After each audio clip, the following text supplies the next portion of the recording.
26,000 চাকরিহারাদের পাশে রাজ্য task force গঠন করলে এবার রাজ্য সরকার বলে জানা যাচ্ছে। টাস্ক ফোর্সে থাকছেন মুখ্য সচিব, শিক্ষা সচিব, আইনজ্ঞ, বিশেষজ্ঞরা, শিক্ষকদের প্রতিনিধি দল।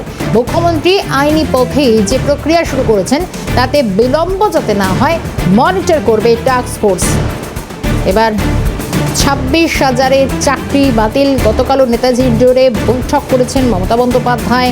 টাস্ক ফোর্স গঠন করলে এবার রাজ্য সরকার 26,000 চাকরি হারাদের পাশে রাজ্য। যদিও এই টাস্ক ফোর্সে থাকছেন মুখ্য সচিব থাকবেন, শিক্ষা সচিব থাকবেন, আইনজ্ঞ বিশেষজ্ঞরা থাকবেন এবং কিভাবে আইনি পথে অন্তত এই 26,000 যারা যোগ্য তাদের চাকরি বহাল থাকে তারই জন্য দেখাশোনা করবে এই টাস্ক ফোর্স। কারণ গতকালও মমতা বন্দ্যোপাধ্যায় তিনি নেতাজি ইন্ডোরে দাঁড়িয়ে বলেছেন, আগে যোগ্যদের বিষয়টা আমাকে দেখতে দিন, গোটা বিষয়টা আমি তদন্ত করব এবং তারপর যারা অযোগ্য তাদের গোটা বিষয়টির সামনে কি আসে সেদিকেই নজর থাকবে।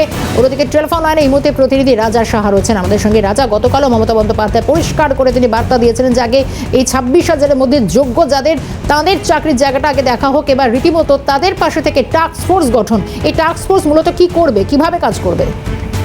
দেখো, গতকালকে মুখ্যমন্ত্রী মমতা বন্দ্যোপাধ্যায় যে চাকরিহারাদের নিয়ে যে বৈঠক করেছেন সেখানে তিনি বলেছেন যে রিভিউ পিটিশন করবার জন্য যে আইনি প্রক্রিয়া রয়েছে সেই কাজগুলি অতি দ্রুত করতে হবে এবং যে কারণে গুরুত্বপূর্ণ 3জন আইনজীবীর কথা মমতা বন্দ্যোপাধ্যায় বলেছেন। তিনি গতকালকে মুখ্য সচিবের নেতৃত্বে একটি টাস্ক ফোর্স গঠন করেন।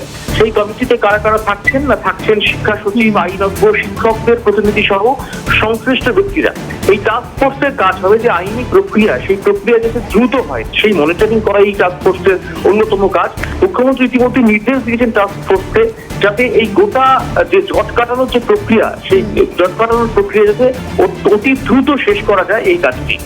শর্মিষ্ঠা, রাজা একটু সঙ্গে থাকো, আমি তোমার কাছে আবারও একটি বিষয় ফিরছি। রাজা সাহা ছিলেন আমাদের সঙ্গে এই মুহূর্তে। তবে আপাতভাবে টাস্ক ফোর্সের মুখ্য সচিব থাকবেন, শিক্ষা সচিব থাকবে, আইনজ্ঞ বিশেষজ্ঞ টিম থাকবে।